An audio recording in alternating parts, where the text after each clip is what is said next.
In the third cave at Qumran, a copper scroll was found. It is a list of treasure sites. It lists a place name and describes where a certain kind of treasure is hidden, and it says what the treasure is.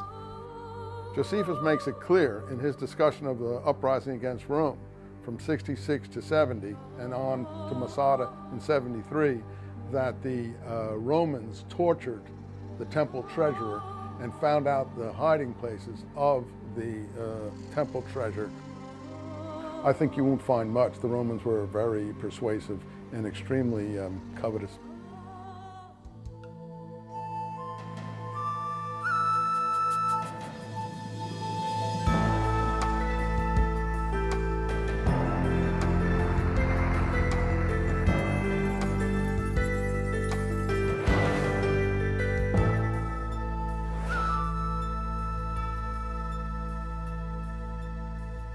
It may not seem as exciting as Indiana Jones finding the Ark of the Covenant, but the discovery of hundreds of ancient manuscripts in the caves near the Dead Sea is certainly more significant, because it really happened. Before the Dead Sea Scrolls were discovered, the most ancient Old Testament manuscripts dated from the 10th century A.D. The Dead Sea Scrolls are 1,000 years older than that. Do the almost magical truths hidden in the ancient Hebrew parchments have the power to change the direction of nations and peoples today? I'm Dwight Nelson. Let's take a look at the evidence.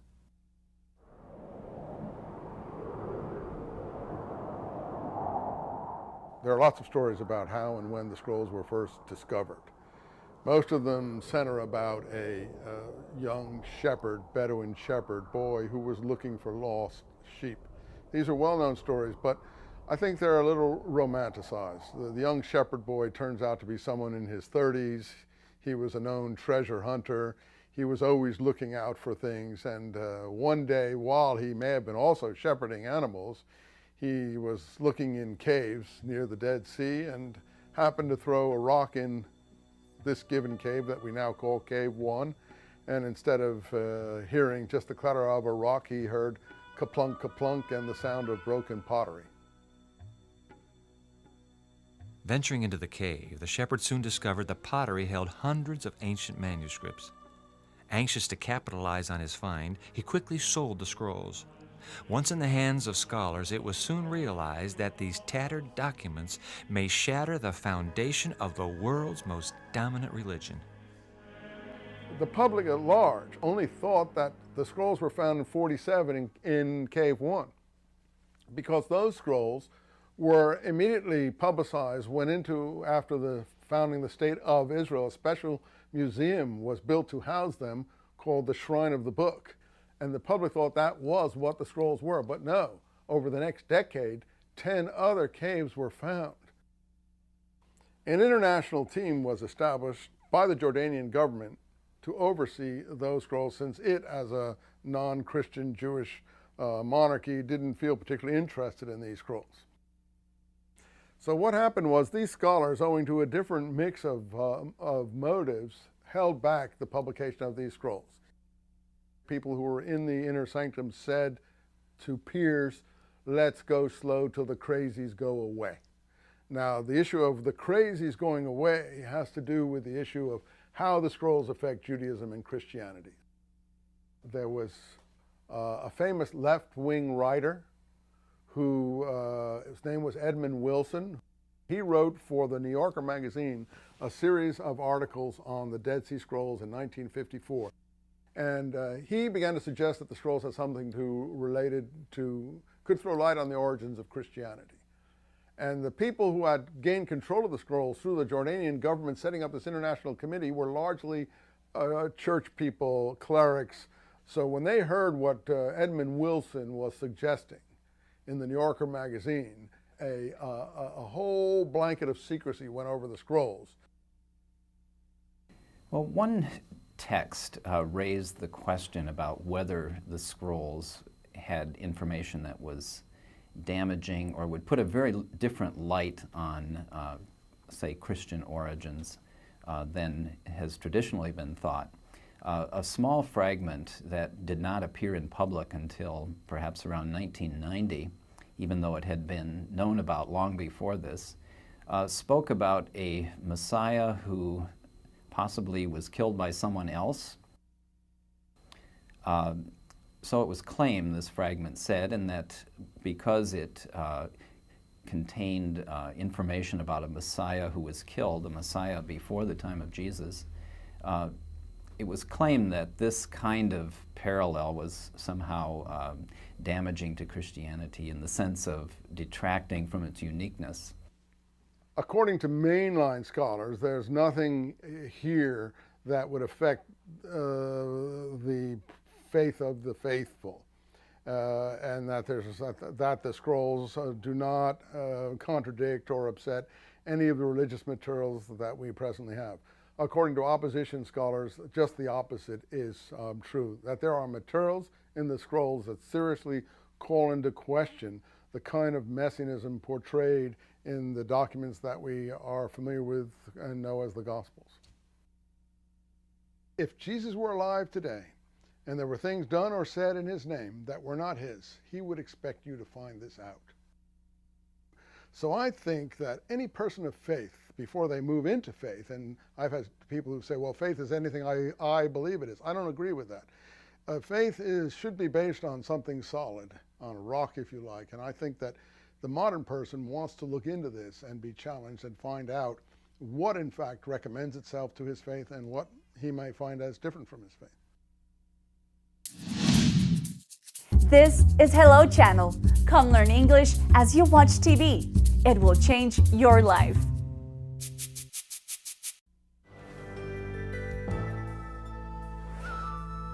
Part of what's intriguing about the Dead Sea Scrolls is the kind of words that come up. Words like pseudepigrapha.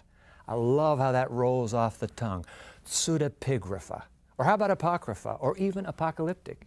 Each of these words is used to describe various scrolls that relate to the Bible but are not necessarily included in it. While they may not have made it into the Bible, they were obviously considered important enough to be laboriously copied and carefully hidden from invading armies. Who were these people who took such great care to copy and protect the scrolls? The scrolls were found in Qumran, located on the northwest shore of the Dead Sea, 15 miles east of Jerusalem. Nothing more than sand and mud bricks now, Qumran may have been a permanent settlement for a radical Jewish sect. The residents of Qumran, according to most scholars, were a small group of the party that we call the Essenes, one of the three major Jewish groups back in the time of the scrolls. We have one ancient text written by a Roman author, Pliny the Elder as he's known, who mentions that there was a group of Essenes living on the northwest shore of the Dead Sea. They believed that they had a special role in history, that the ancient prophecies in the Bible pointed to them and were being fulfilled in connection with them. And they also believed they were living very near the end of time.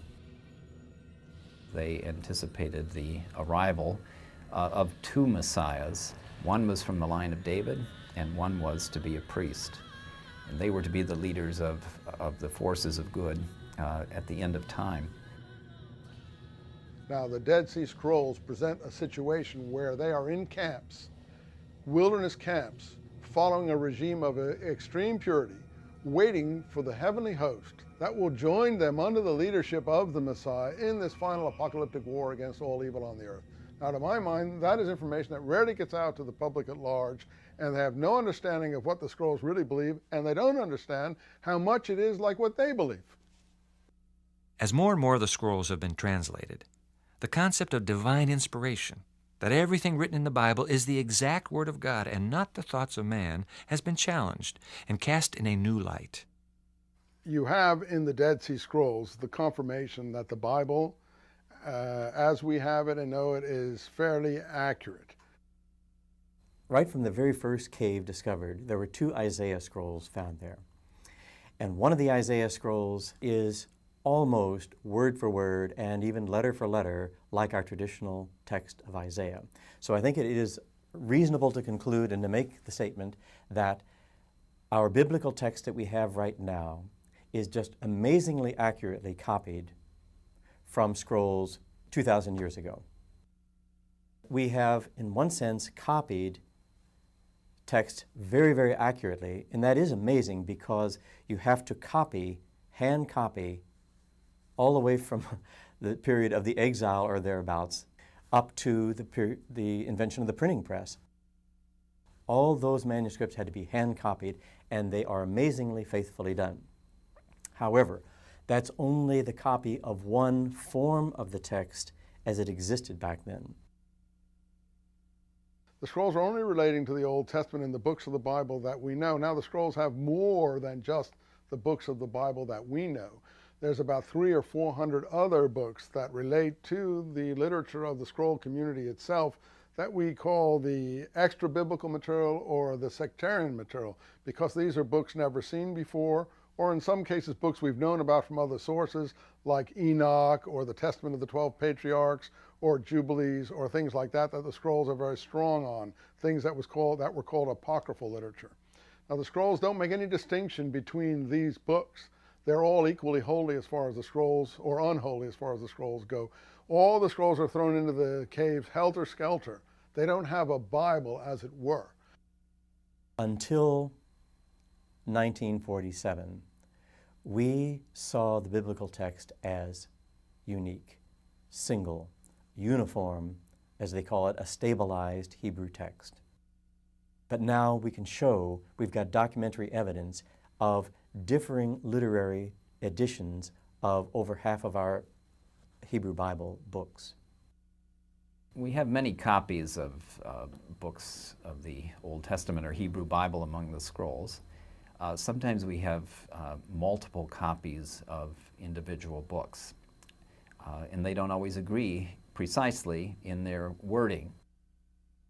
We have different copies of the book of Jeremiah, and we have evidence that the people of the scrolls knew of a much shorter version of the book of Jeremiah than is printed in Bibles today.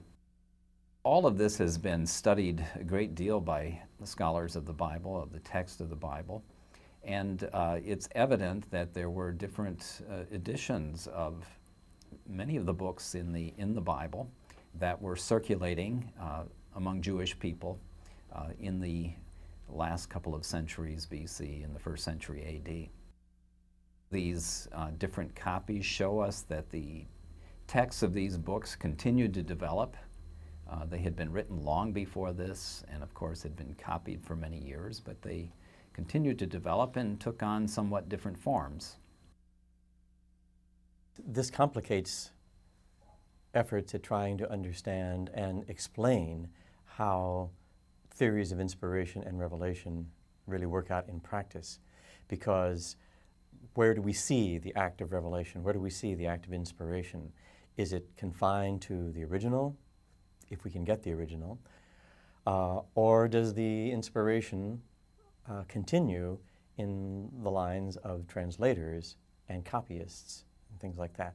It's very difficult to understand, but I think the more we look at the biblical scrolls in general, the more we would have to see that inspiration is spread out much more broadly than we had earlier anticipated. Because the Dead Sea Scrolls are so old, just about all of the material they contain has to do with the older part of the Bible, the Old Testament. But do they shed some light on our understanding of the New Testament and add to our knowledge of Jesus? So far as we know, no Christian text or New Testament text has been found among the scrolls, despite claims that have been made that there are a few fragments of them. There were some claims made that there were perhaps a version of the Gospel of Mark because some Greek fragments were found. This was claimed in the 50s by a Spanish researcher. Most people don't think that those Greek fragments do represent Mark. And in my personal view, Mark has such a different ethos than the Dead Sea Scrolls. The scrolls, while they were written by Jewish people, they are Jewish texts, have nevertheless had quite an influence on the study of the New Testament, simply because they tell us so much about Judaism at the time that the first Christians and Jesus lived. Many people base their faith on the Bible, Jesus Christ. Well, the scrolls tell them what was going on in Palestine at the time their faith was being set forth. One of the things that's really fascinating about the scrolls, how they illumine our knowledge more than we had before, is that they show us documentary evidence now of a prior period in the history of the biblical text where we could only speculate. The scrolls are a time capsule to the past. The scrolls are something that have been placed in caves and untouched for almost 2,000 years and give us almost a living witness without editorializing or the retrospective imposition of historical consensus on data right from the time of Jesus. We know much more about the world in which Jesus and his disciples lived in Judea and in Galilee. I think some references in the New Testament become clearer as a result of this. The Dead Sea Scrolls provide written records of a period of history for which other documents are very scarce. Because of that, they give us a key to understanding society at the time early Christianity developed. Dr. Peter Flint has seen, has touched, and has read the original manuscripts. When we come back, he'll talk with us about the meaning of the Dead Sea Scrolls for today.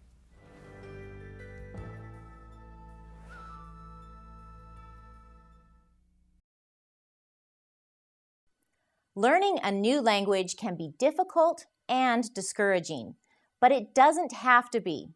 Hello, I'm Karen, introducing Hello Channel, the revolutionary new channel designed especially to teach English.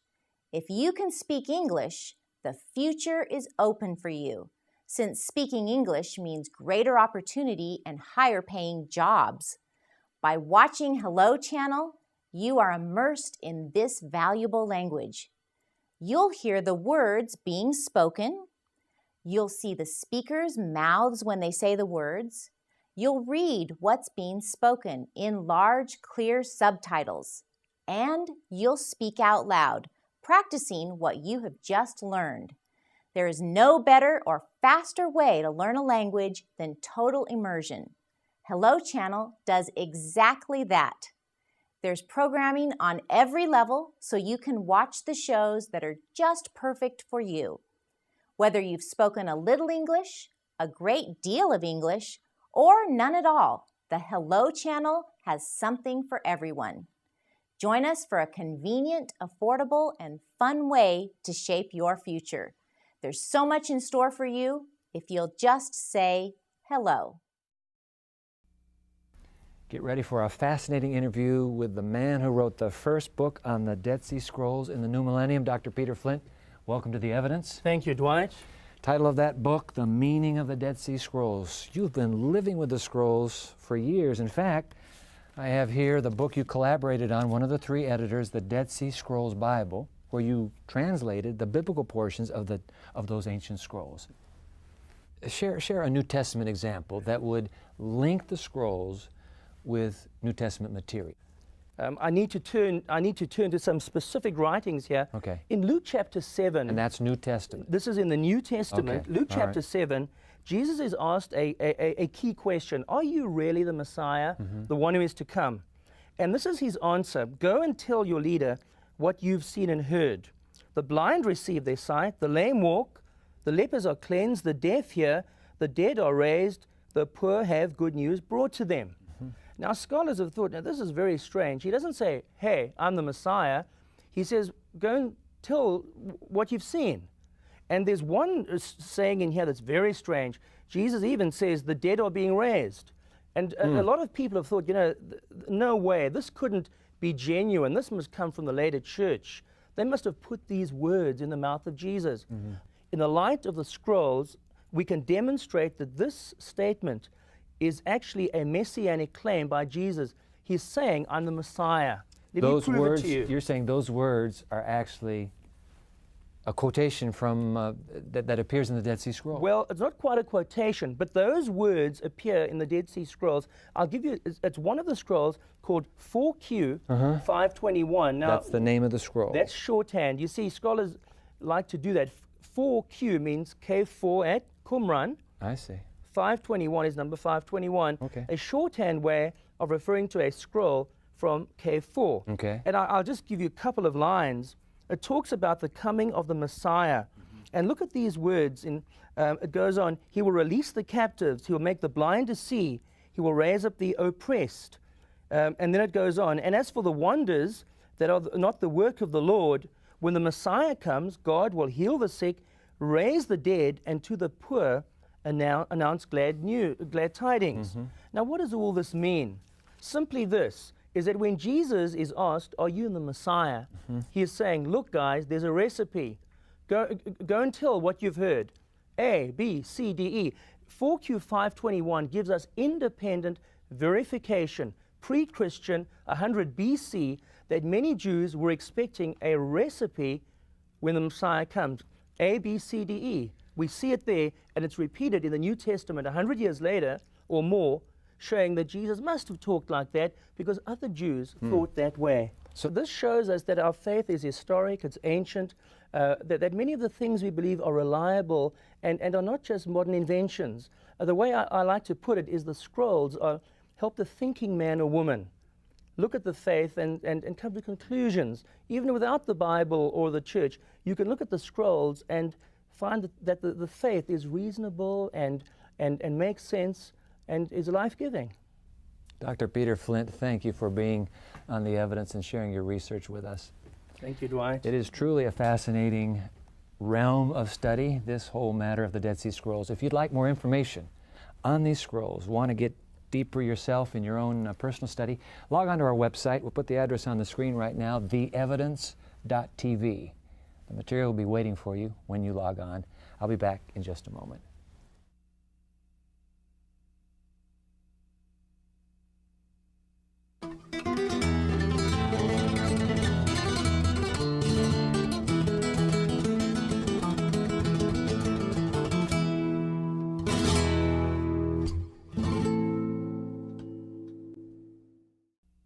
The Dead Sea Scrolls have it all: drama, intrigue, politics, religion, secrecy, history, prophecy. It's all there, not only in the ancient texts themselves, but in the incredible stories surrounding them and their impact on the scholarly world.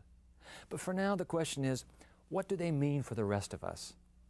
What they mean to me is that God doesn't ask us to suspend our intellect or reason to believe in Him. He doesn't ask us to trust in the Bible blindly. On the contrary, in an age where the Bible has faced such scrutiny regarding its origin, its credibility, and its reliability, the discovery of the Dead Sea Scrolls and the way that they affirm the integrity of the Old Testament texts go a long way in supporting the accuracy of the Hebrew Bible. The Dead Sea Scrolls, in many ways, answer probing questions regarding the credibility of the Bible. Do the Dead Sea Scrolls prove that the Bible is the Word of God? I can't say that they do. Do the Dead Sea Scrolls even prove the existence of God? Again, I can't say they do. Do the Dead Sea Scrolls prove that the Bible is an accurate portrayal of the ancient history it tells about? I can't say that they do. But what I can say, and I can say it most emphatically, is that they prove that the Bible we have today is very much like the Bible that was read thousands of years ago. The concepts expressed by the writers have been preserved for all these years. And that, to me, is something of a miracle itself. For The Evidence, I'm Dwight Nelson.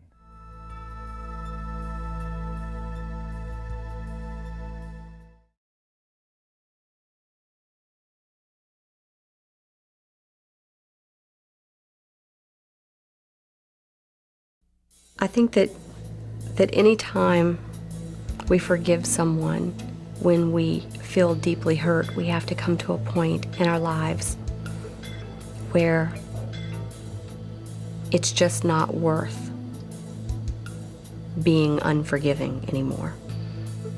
I have not come nearly as far as Debbie with her with forgiveness. I'm still angry at the men that did this. Even though one of them's dead, I'm still angry.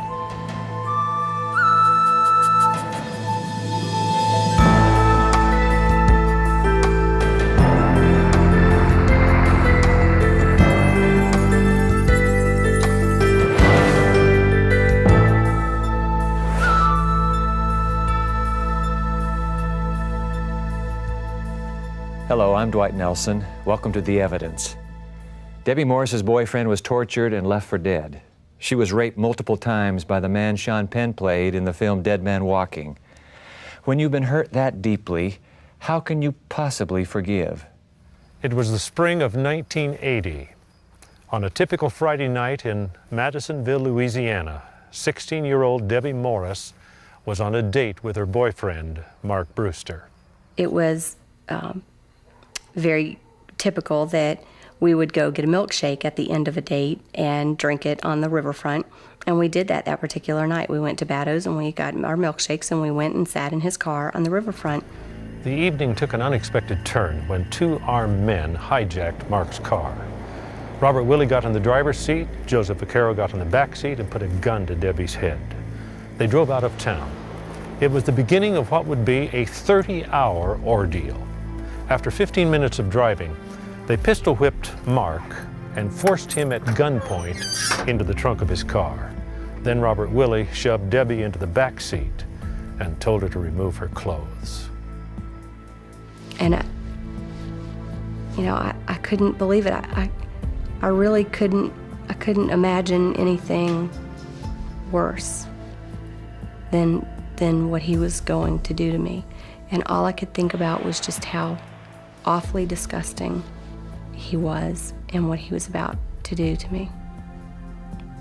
After Robert Willie raped Debbie, they headed east, away from Madisonville, Louisiana, away from home.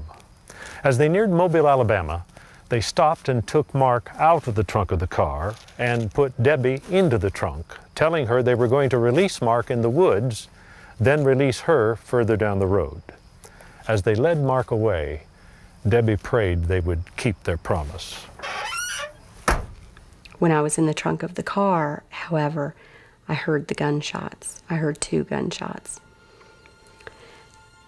And I still didn't know what to think.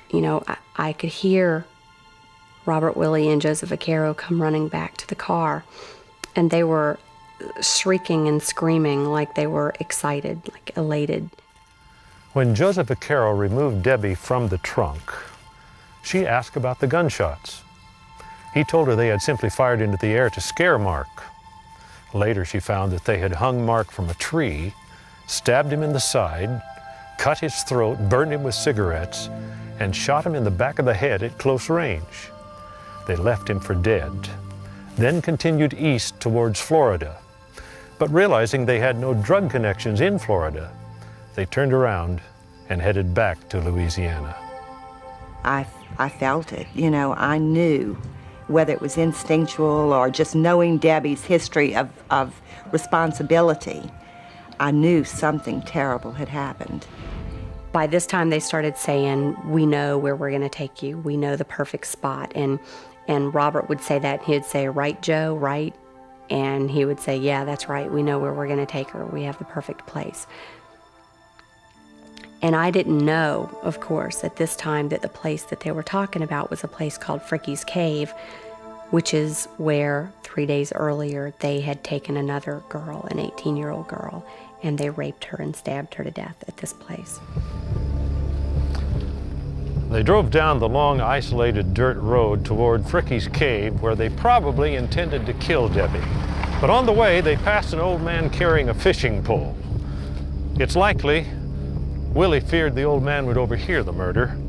So after he raped Debbie again, they left Fricky's Cave and went to drug dealer Tommy Holden's trailer. There, Debbie was raped yet again, this time by Joe Vaquero. I was in the little living room area, and he was down the hall, and he called me down the hall. And I thought maybe he was going to show me a way out, a back way out or something. And I went down there, and he told me very politely that it was his turn to have sex with me now. After Vaquero violated her, Debbie was tied up so the kidnappers could sleep. In the early hours of Sunday morning, drug dealer Tommy Holden sobered up enough to realize Debbie was underage and being held against her will. He demanded she be taken home. Robert Willie initially agreed, but insisted they first destroy the hijacked vehicle. At this point, Robert Willie started saying that he didn't want to let me go. And when Tommy Holden was frustrated, he walked back over to the car, and I asked him about it. I said, they don't want to let me go, do they? And he admitted that they didn't want to let me go. And I said, they want to kill me, don't they? And he said, yes, that's what they're talking about. And I heard Robert Willie say that they should just burn me up in the trunk of the car.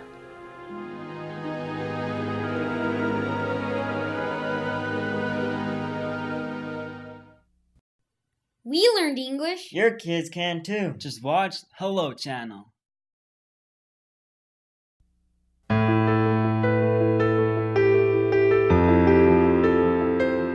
Welcome back to The Evidence.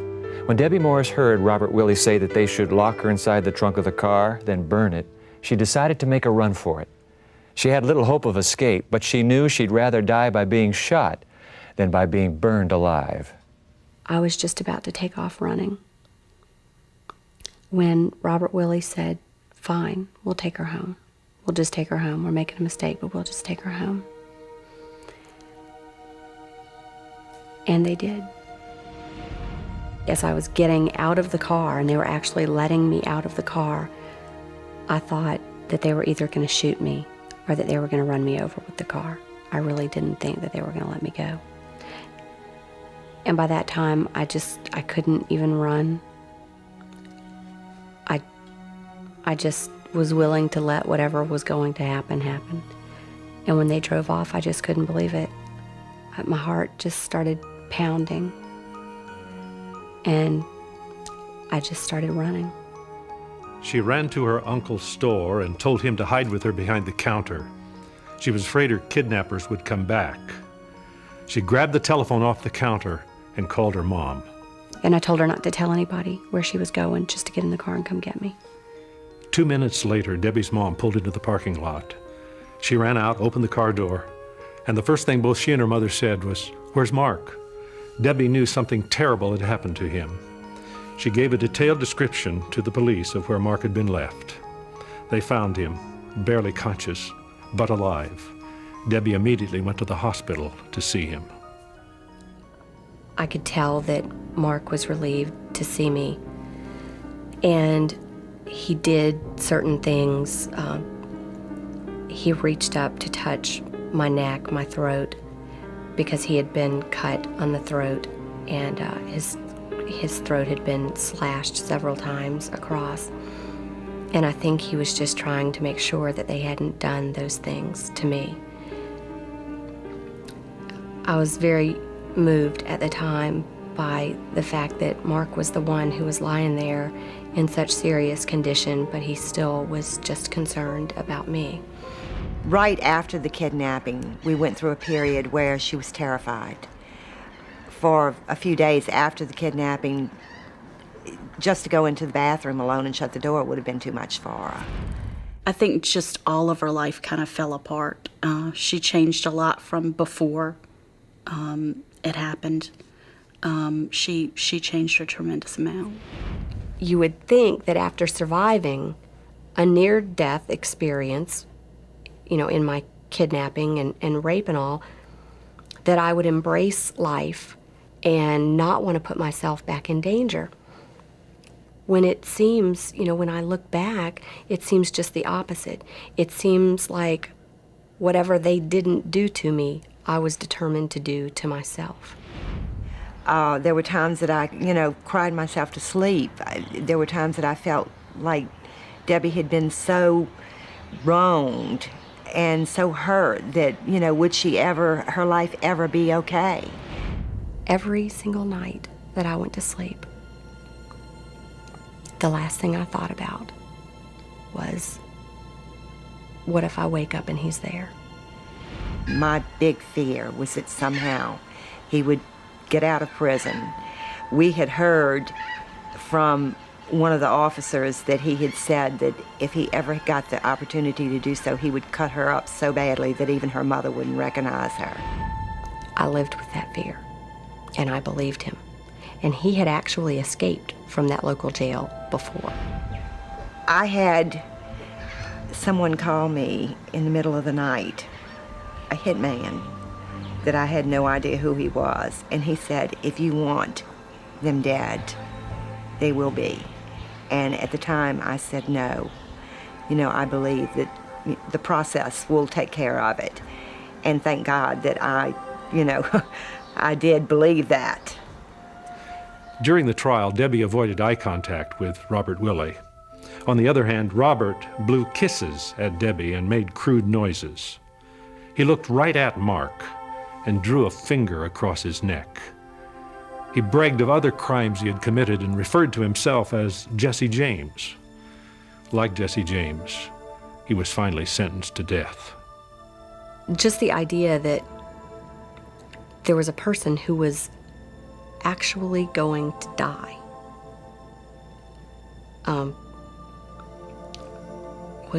it was hard to comprehend, really. And I started envisioning them walking him into this room and strapping him down on this chair. And while people watched, killing him. I wanted Robert Willie dead. I know that. At the time, I did. I don't know how I feel about that today. I thought that I would feel excited, happiness, something like that. I knew by the time the execution occurred that I would not feel that. But I didn't expect the numbness that I felt. I can remember one of the things that I hung on to was something that my father had said shortly after the kidnapping. He said, for some reason, for Debbie to have survived this, God had a plan for her. He said something good will come out of this because otherwise she'd be dead. God had a plan. And I kept trying to realize what that plan could be. Today I know. On December 28, 1984, Robert Willie was executed. Justice may have been served. But did Robert Willie's death heal the wounds? We'll talk to Debbie Morris and her mother, Sharon Ratliff, about what came next, right after this.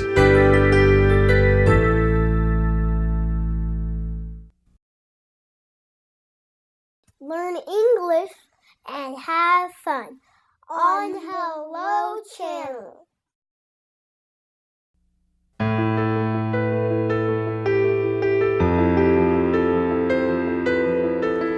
In her book, Forgiving the Dead Man Walking, Debbie Morris recounts the story, really the chilling story of her kidnapping and subsequent ordeal.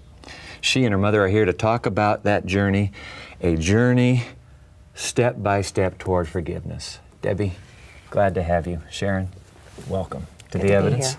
Our last segment ended with you describing your emotions as you came closer and closer to the day of Robert Willie's execution. What was going on inside on that day? You have to understand, this was a man that I had feared since the first moment I laid eyes on him. How much time had gone by from that first moment till the execution? 4.5 years. 4.5 years. And wow. for 4.5 years, he was the first thing that I thought of when I woke up, the last thing that I thought of before I went to sleep. I would say, please don't let him be standing here if I wake up in the middle of the night. I was so terrified of him. I'm sure. So there was this great sense of relief that I was hoping to feel when he was finally gone, and I thought that part of my life would be over and I wouldn't have to fear anymore. But at the same time, the closer the execution got, the more anxiety I felt about it. You wake up the next morning, Debbie. What hit you when you saw that headline announced confirming the reality? I just was numb. like I said, it's hard to describe. Did it bring the closure you were anticipating? No. No, and that would become even more evident in the days, the weeks, the months after. What happens to a person to move you to that closure? Something must have happened. You've had closure. Right, right. What's happened? What happened along the way? It was when I just turned back to God and sort of threw my arms up in the air and said, what's going to make this better? And how can you help me now? I give up. I'm willing to let you do it. This is just so much bigger than me. Sharon, you come to the day of execution. Robert Willie is executed. You learn of it obviously the next day. The anger's gone now. No. No. What goes on happening? I thought that I would get some relief. I thought that we would all be different somehow, that this would put closure on it. It really didn't. Nothing really changed. He was dead, but the feelings were still there for me. Do you still feel anger? Yes, I do still feel some anger. It's really hard for a mother to see her children hurt. And Debbie was severely hurt and damaged by this. It's very hard. Experientially, what happens when a person forgives? The whole process of forgiveness happens in steps. It's not an event. A lot of people think that it's an event, and once they say, I want to forgive, I do forgive, help me to forgive, that's it. The pain goes away, everything's okay. That's not what happens. At the time, I was sort of thinking that maybe that's what would happen. But I didn't even understand forgiveness at the time. What I wanted at that point was for the hate to go away, for this. I felt like I was the one who had been imprisoned for 4.5 years. Robert Lee Willie may have been behind bars, but I felt like I had been in prison.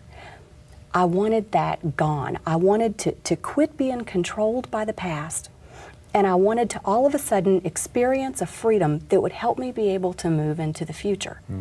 That's what I wanted. I wanted it all at once that night. It didn't necessarily happen like that, but it was a step. I did feel the freedom that came with that initial step in forgiveness. Is your journey toward forgiveness similar, or No, how did it happen for you?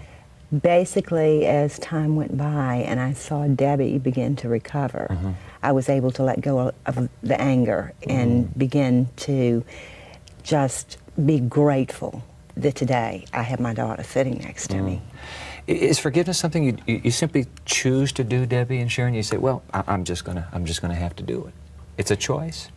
I think it is. I think it's a choice that you have to consciously make. You have to set your mind to do.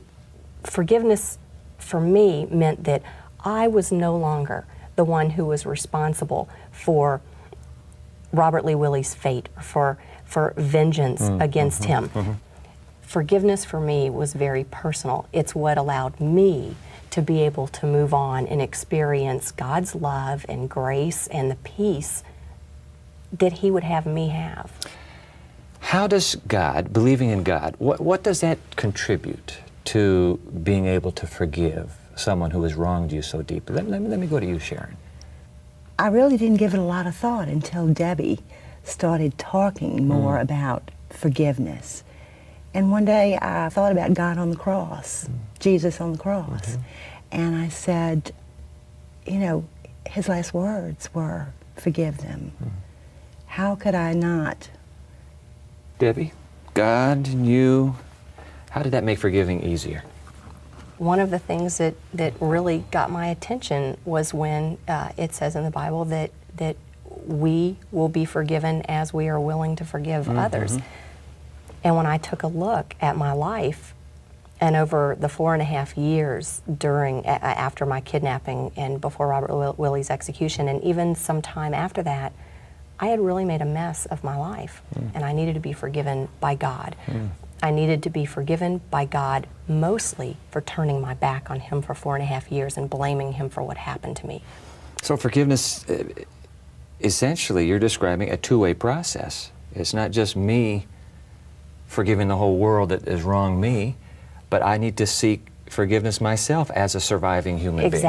Exactly. And for instance, for Robert Lee Willie to benefit from forgiveness, it wasn't my forgiveness that he needed. It was God's forgiveness. Debbie, Sharon, thank you very much for coming here and sharing the story of your journey to forgiveness. God bless you both. Thank you. Thanks. There's more to Debbie's story. You can be sure of that. In fact, we have it on our website, The Subject of Forgiveness. The expansion of her story, you can go to our website right now. It's just one word, theevidence.org.org. I'm going to be back in just a few moments with some concluding thoughts.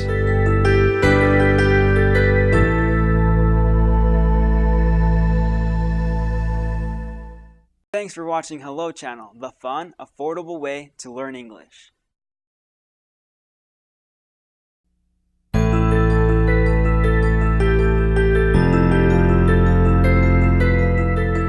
One thing that intrigues me about Debbie Morris's remarkable story is the motivation behind her act of forgiveness. Debbie tells us she did this not because the man who assaulted her somehow deserved her pardon. She did it for her own good. In her book, she writes that a refusal to forgive would have meant hanging on to her pain, to her shame, to her self-pity. Debbie forgave in order to find healing. For her, it came as a gift from God. Now, it's true, forgiveness, whether divine or human, doesn't justify the terrible things that happened to us. Nor is forgiveness a way of pretending it wasn't so bad after all. It's a way of finally being set free from the hurt. Forgiveness is a divine way to take back our lives. That's what I think. I'm Dwight Nelson. Join us next time for more of The Evidence.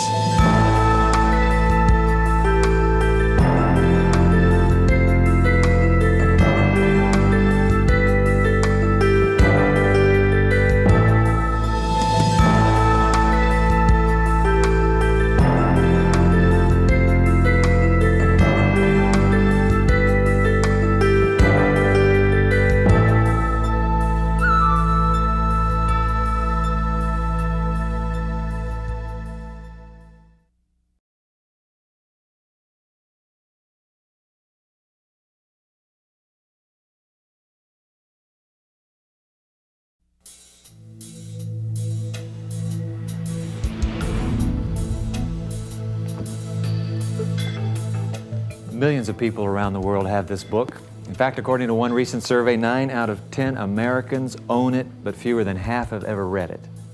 Where did the Bible come from? Is it from God? Can it be trusted? I'm Dwight Nelson. Let's look at the evidence.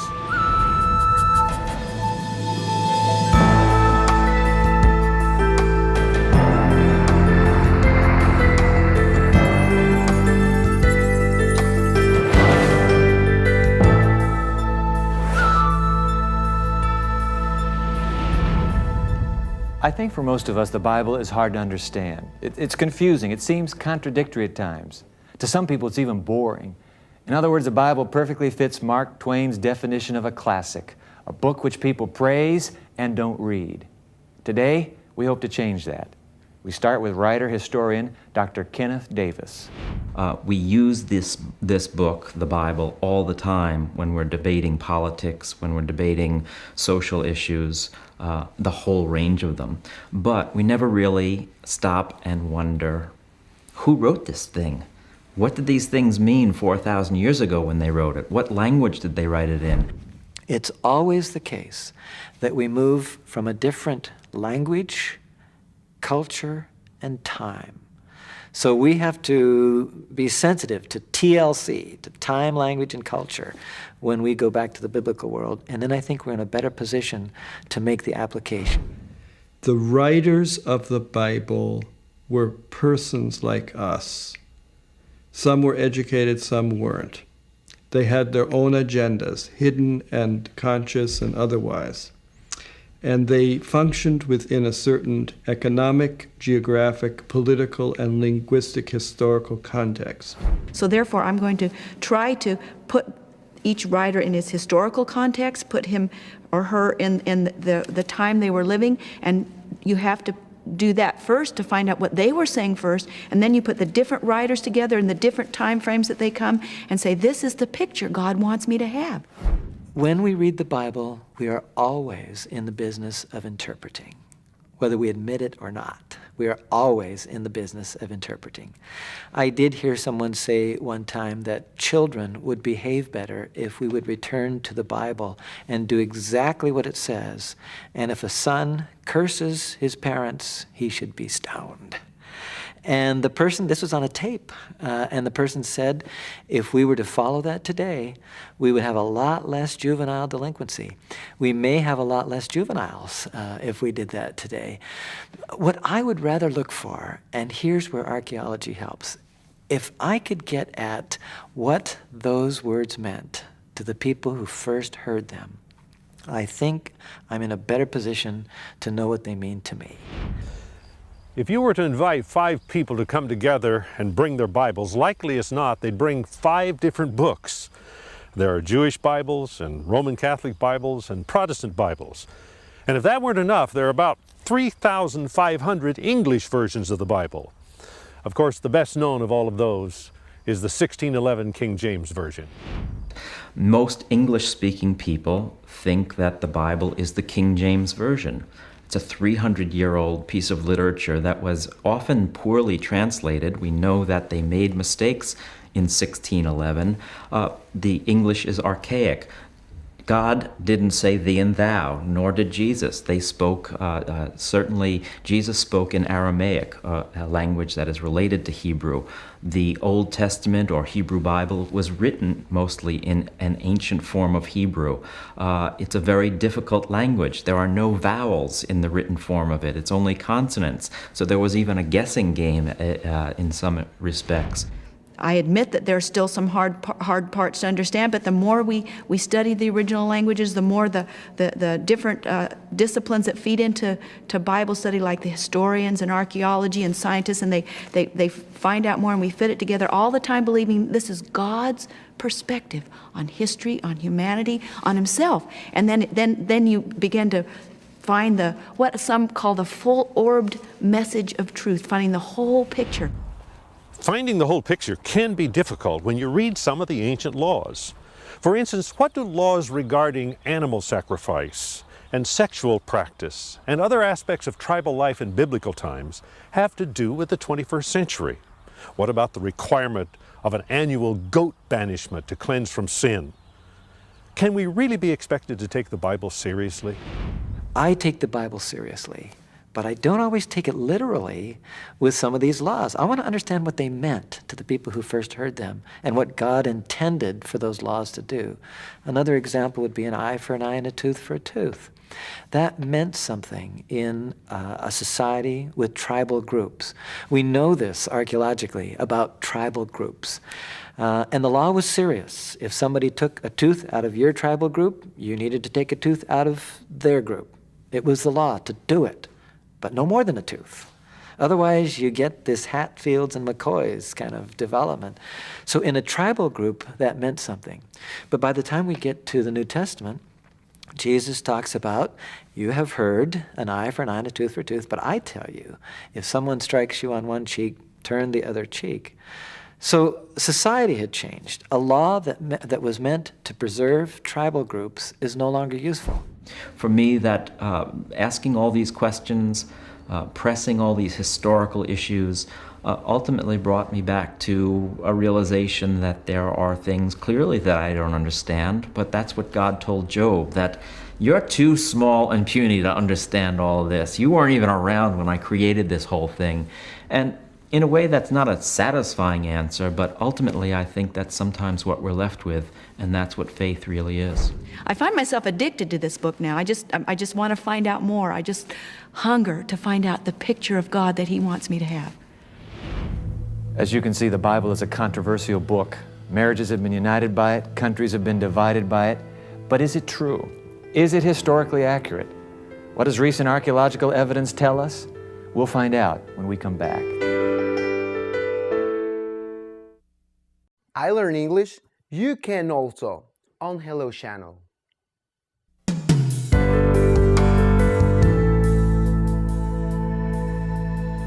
The Madaba Plains Project is an archaeological site covering a vast area in central Jordan. 3 locations within that site have received particular attention: Tal Hisban, Tal Jalul, and Tal Alumeri.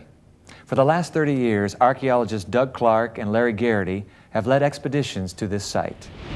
It began in the late 60s with a man, Dr. Siegfried Horn, who actually was a mentor for a number of us who continue work there. And it began at a site called Heshbon, shows up in a number of places in the Old Testament. And then when excavations were completed there after 5 seasons, we moved to a couple of other places, but still in the plains, the Madaba Plains. They're just south of the capital city of Amman, Jordan. At Heshbon, the site we began with, we found a huge reservoir up near the top of the mound that was built in the 10th century BC.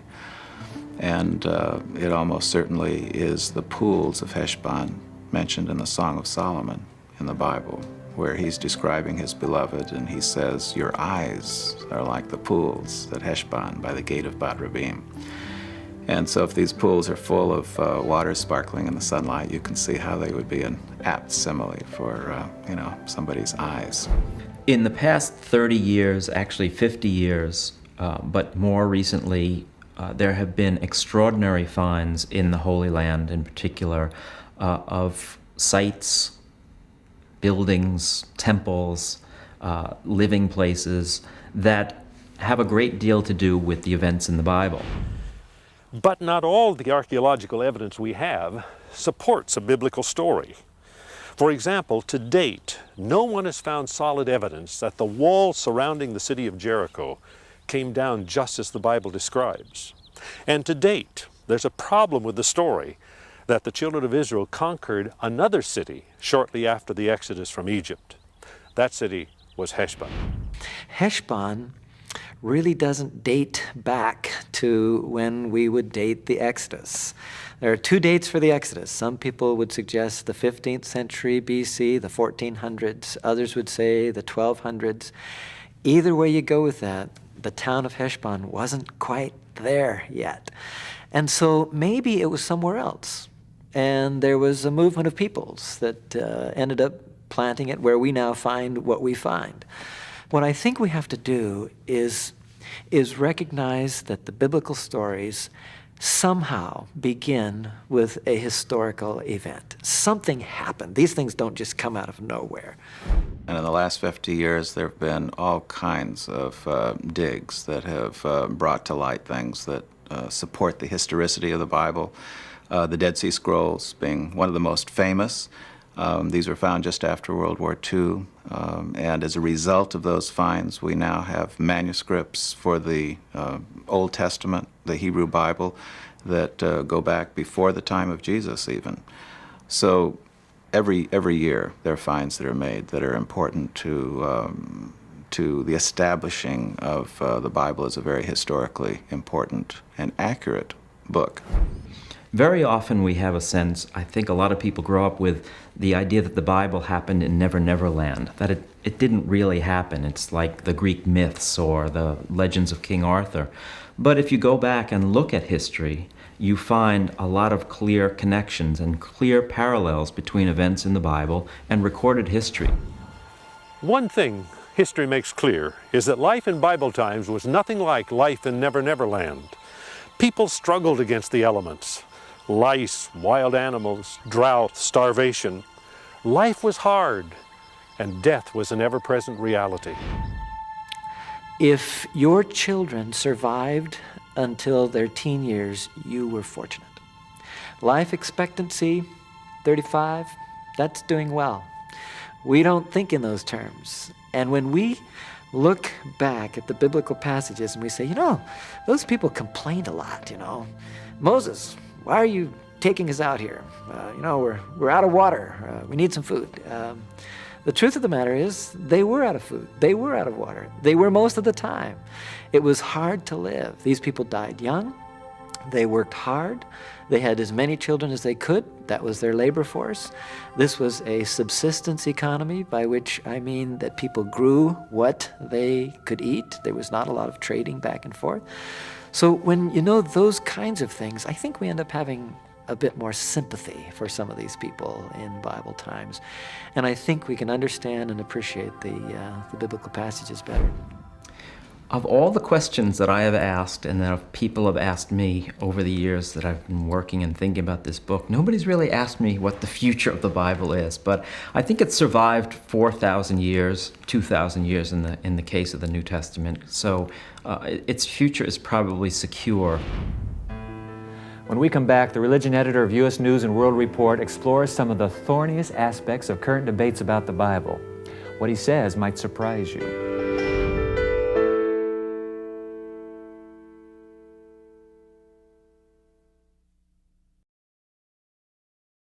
Children can learn English by watching Hello Channel.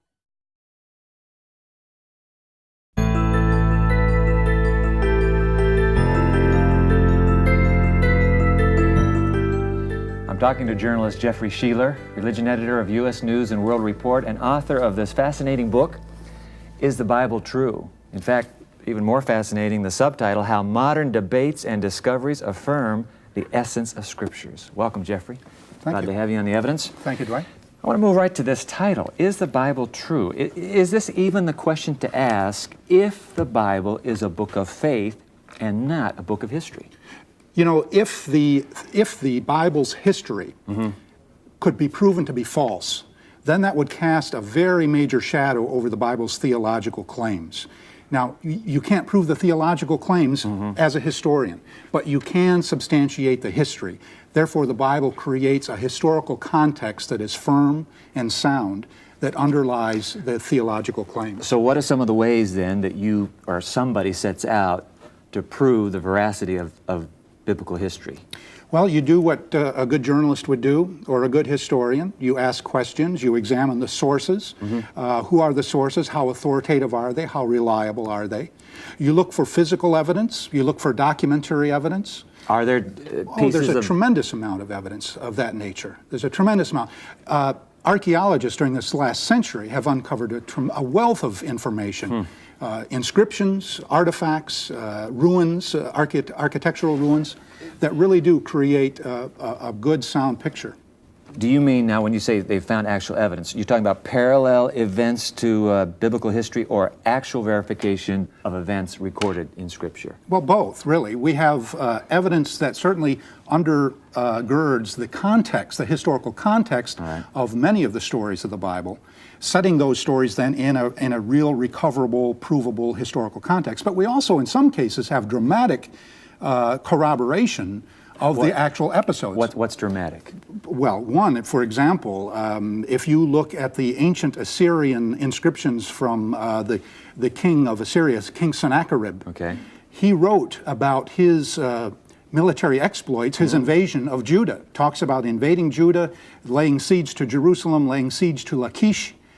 And when you read about this in the annals of Sennacherib, and then you pick up the book of 2 Kings in the Hebrew Bible, the Old Testament, it is an exact parallel. It is a parallel description. I mean, not word for word, but I mean that clearly they're talking about the same thing, and they go together. Now that, to me, is dramatic corroboration of biblical history. Now there's also indirect corroboration that is also dramatic. Such as? About 7 years ago, in Upper Galilee, some archaeologists discovered a stone that they turned it over and it had inscription on it. This inscription was found in a wall.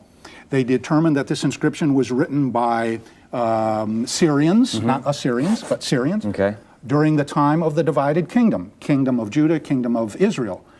In this inscription, it mentions two leaders who were defeated by the Syrians. They are the king of Israel and the house of David. Now, that mention of David was a historical bombshell because that was the first time that the name of David had been discovered outside of the text of the Bible itself.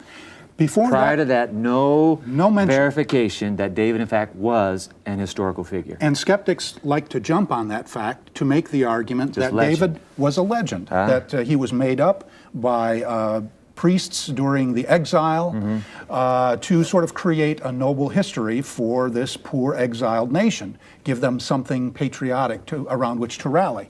Now they could no longer make that argument because here was an inscription written, inscribed within 100 years of the time of David, not by Hebrew scribes or priests, but by an enemy of Israel, celebrating their victory over Israel and the house of David. That was dramatic corroboration. Certainly not of all of the stories of David, but certainly that now we know that David was a true historical figure. And then the discovery, about 40, 50 years ago, Dead Sea Scrolls. That actually ends up being, according to your book, a fairly seminal discovery in terms of verifying the authenticity. Why? Well, the Dead Sea Scrolls, which of course were the most dramatic and important archaeological discovery of the 20th century, really do two things in regards to the Bible. The scrolls contained within those 800 or so documents, almost half of them, nearly half of them, were biblical texts. Straight out of the corpus. They were scrolls that made up the Hebrew Bible. Every book of the Hebrew Bible except the book of Esther was found within the Dead Sea Scrolls. Right? And in many cases there were numerous copies of each book. When scholars were able to examine those biblical texts, they found many things, but the most dramatic and important thing that they found was how remarkably well preserved the Hebrew Bible has traveled these last 2,000 years. In other words, while some scholars had made the case that the Bible probably was altered, particularly in the first Christian centuries, now we suddenly had texts that went back to the turn of the era, biblical texts. And when we look at those texts, we see that there were virtually no major changes from that day to this day in the text of the Hebrew Bible. That was an important corroboration of the preservation of the integrity of the Hebrew Bible. So I walk into a bookstore. You've convinced me, Jeffrey. I need to check this book out. And I'm reading the book. It is possible that if there is a God, I could interface, I could connect somehow to the book. Well, that has been the experience of millions of people for 2,000 years. That is what has made the Bible what it is. The fact that it continues to be a bestseller. It's not because of the pictures. It's not because of the snazzy storyline. It's because of how it speaks to people, how it resonates to them personally, and how it reveals for them the existence of the God of Israel, who is active in history, redeeming history, and is communicating. That is what believers have believed the Bible to be. Jeffrey Sheeler, fascinating book, Is the Bible True? Delighted to have you on The Evidence. Thank you for coming. Thank you. So what do you think? What do you think about the Bible? Tell us. Visit our website. You can find us at www.theevidence.org. That's O-R-G. I'll be back in just a moment with what I think right after this.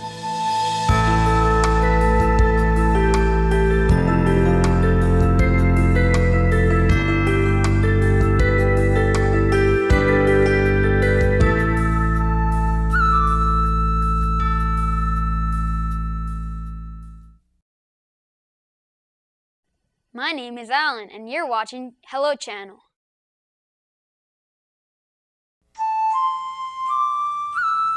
Moses leading the children of Israel out of Egypt, Daniel in the fall of Babylon, Jesus in the temple at Jerusalem. These are Bible stories that many of us have learned in childhood. And let's face it, these stories often seem less and less credible as we get older. They seem removed from the real world. But remarkably enough, archaeologists unearthing clay jars and Assyrian inscriptions and temple pillars have validated those very same stories. They've shown us how biblical records fit in time and place.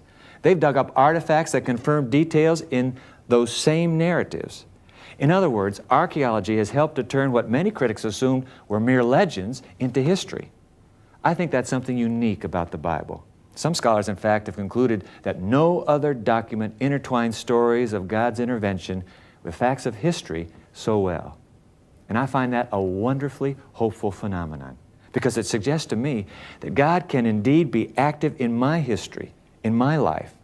It suggests that God's plans can intertwine with my challenges and problems and longings. After all, isn't that the bottom line? Don't we all hope there's a word, a message, a voice that can guide us now and here? What archaeology has helped to show us is that the Bible is a guide with the greatest of credentials. That's what I think. I'm Dwight Nelson. Join us next time for more of The Evidence.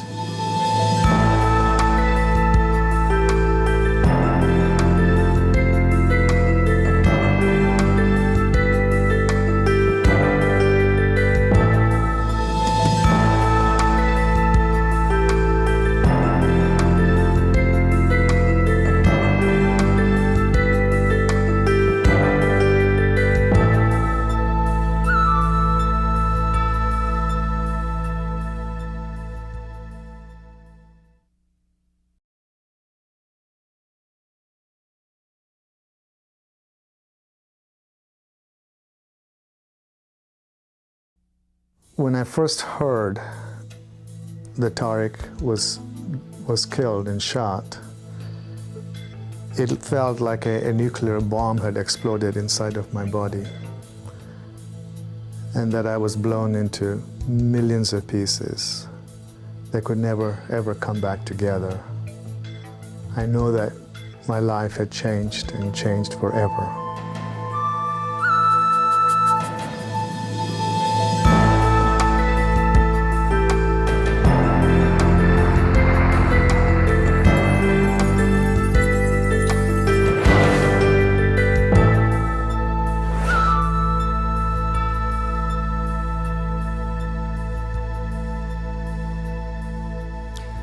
On the night of January 21st, 1995, 20-year-old Tariq Khamisa was murdered by 14-year-old Tony Hicks in North Park, a suburb of San Diego, California.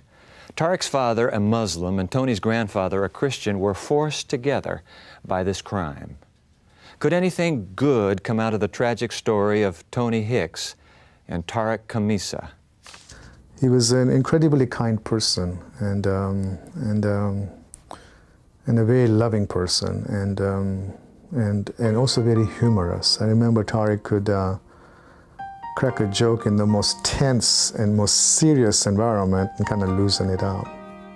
What I loved most about my brother was his big heart, his strong commitment to family and friends, his sense of humor. He was hilarious, and also his wisdom. He was an old soul in a young body and always had great advice and very positive, free-spirited person. Age 20, in college and engaged to be married, Tariq Khamisa had grown up with a stable family and strong religious values. By contrast, Tony Hicks, age 14, had spent most of his life in the gang-dominated neighborhoods of South Central Los Angeles. My grandson's life was fairly typical of a child who was born to a teenager. She had no experience in parenting, so she relied a great deal on my mom for assistance, her mother for assistance, me for assistance. Tony didn't have a relationship with his dad, or to the extent that he did, his relationship with his dad was filled with heavy criticism and abuse. Along with the abuse he received from his father, Tony witnessed violence on the street at a very young age. He had the horrific experience of witnessing the aftermath of one of his teenage cousins being murdered in a gang shooting. Tony arrived on the scene just as the medical examiners were removing the bullet-riddled body of his favorite cousin from this car in which he was murdered. That impacted him severely. Tony's mom decided to send him to San Diego to live with his grandfather. For 5 years, Ples acted as a father to Tony, reading to him, playing ball with him, caring for his needs. But when Tony turned 14, he began to rebel under his grandfather's strict rules. On January 21st, 1995, he left his grandfather a note. "Daddy, I've run away. Love, Tony." It was very much a jolt, because I knew that Tony was angry. And when I found the note, the only thing I could do was my immediate response was to go out and try to find Tony. But then I called a friend of mine who recommended that I not do that, and that I just call the police and report Tony as a runaway, and I did that. Tony ran away to join a new family, a gang. Antoine Pittman, the gang's 18-year-old leader, gave Tony a new name, Bones. Antoine, 2 other boys, and Tony, as the newly christened Bones, spent the day smoking pot, drinking alcohol, and partying. That evening they got hungry, but they had no money. So they decided to order pizzas and have them delivered to a fake address, then rip off the delivery guy. At 9:30 p.m., they called DeMille's restaurant. Tariq Khamisa, about to call it a night, was asked to take one more order. Tariq went to deliver the pizza. He knocked on 4 doors. It was a small complex. And while he was knocking, the gang had gone around his car and also across the street. They asked him for the pizza, and he said no. and the 18-year-old told Bones, "Bust him, Bones." And at the point that he shot Tariq and his friends ran off, he was standing there for milliseconds, understanding that the guy he shot was dying. He knew he had done the worst thing he could ever do. He really wanted to help Tariq. I mean, the person that he is wanted to help this person he had just shot. And he could hear in the distance his friends telling him, "Run, run, run. Don't drop the gun." While waiting for word on his grandson's whereabouts, Ples Felix saw a news flash about a young pizza delivery man shot and killed in North Park. And at the time that I saw that, it washed a very, very bad feeling all over me, because I immediately sensed that Tony was out in the street somewhere. I didn't know where he was. And here this evening, there's a murder that took place in North Park. It was just very, very bad foreboding for me. The story of a 14-year-old boy running away to join a gang and then shooting a young pizza delivery man is newsworthy, but unfortunately not unique. This story, however, takes a highly unusual turn. We'll find out what happened next when we come back. I was hunched over on the telephone here in my kitchen, and that I literally left my body and my life drained out of me, from the head downwards to the feet, because the pain is so excruciating, you cannot really be in your body. And I remember leaving my body and going into the loving arms of my Maker, loving arms of God. Looking for a brighter future? Learn English and make it happen on Hello Channel.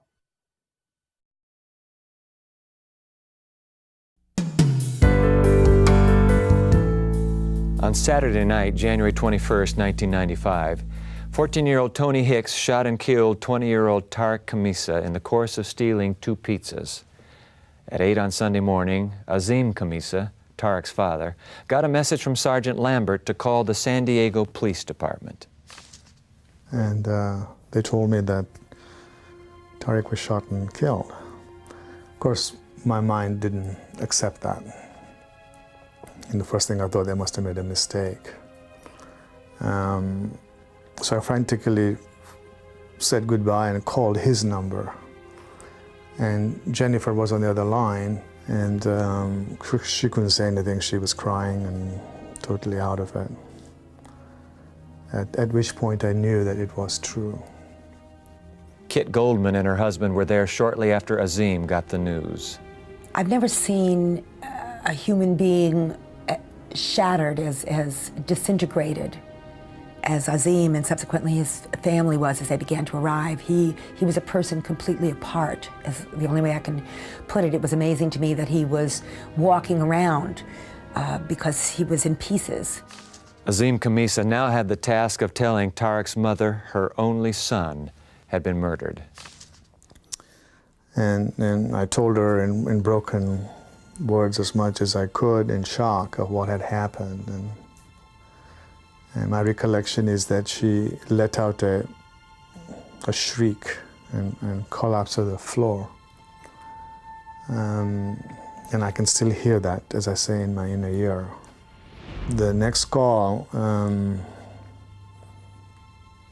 was to my mother and my daughter. My daughter was visiting my mother.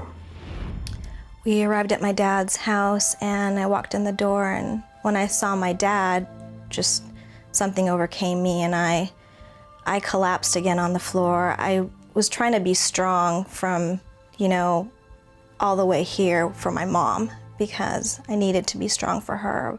But seeing my dad and seeing Jennifer, my brother's fiance, was here as well, seeing the both of them was just overwhelming for me.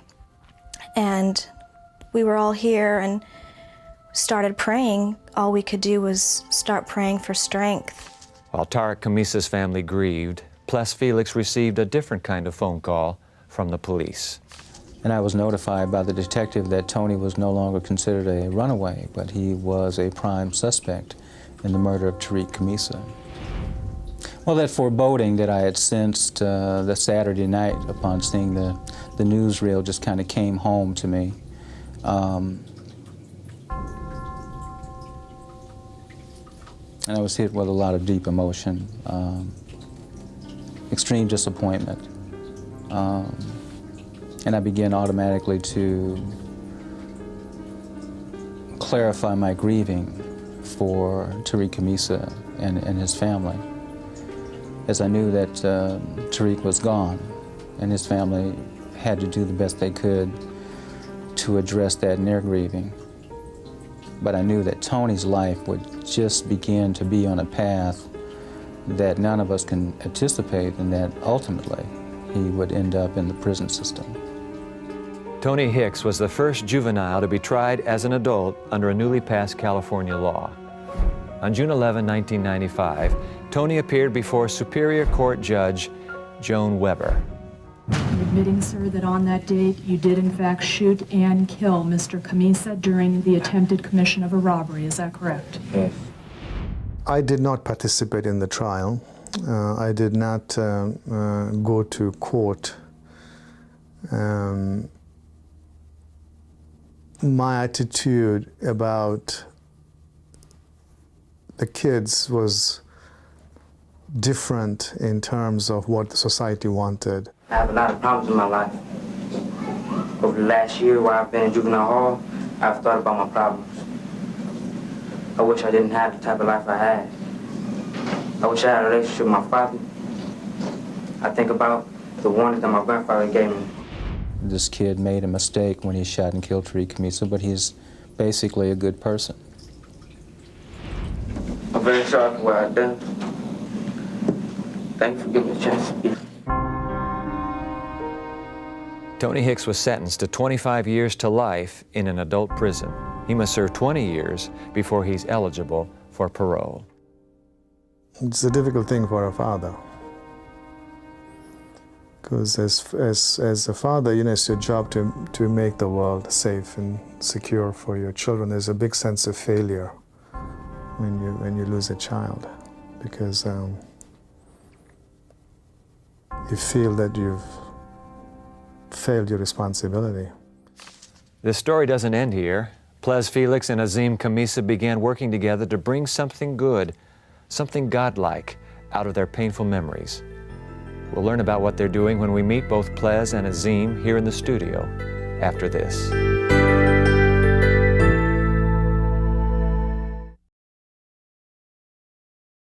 Hello. Hello. Hello. Hello. Hello.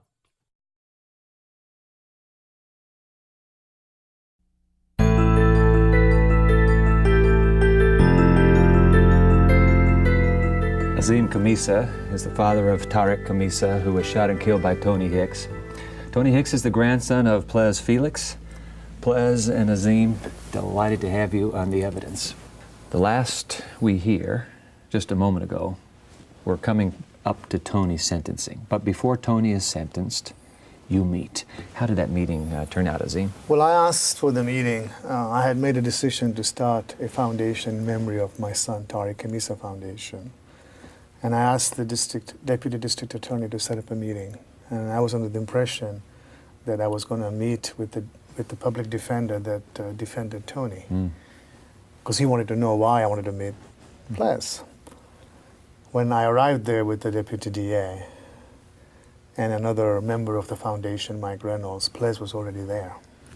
You walk into the room and Ples is there. Ples is already there. What was that moment like? And it took me by surprise. And I stopped, but then I continued. And I was introduced to Ples by Peter.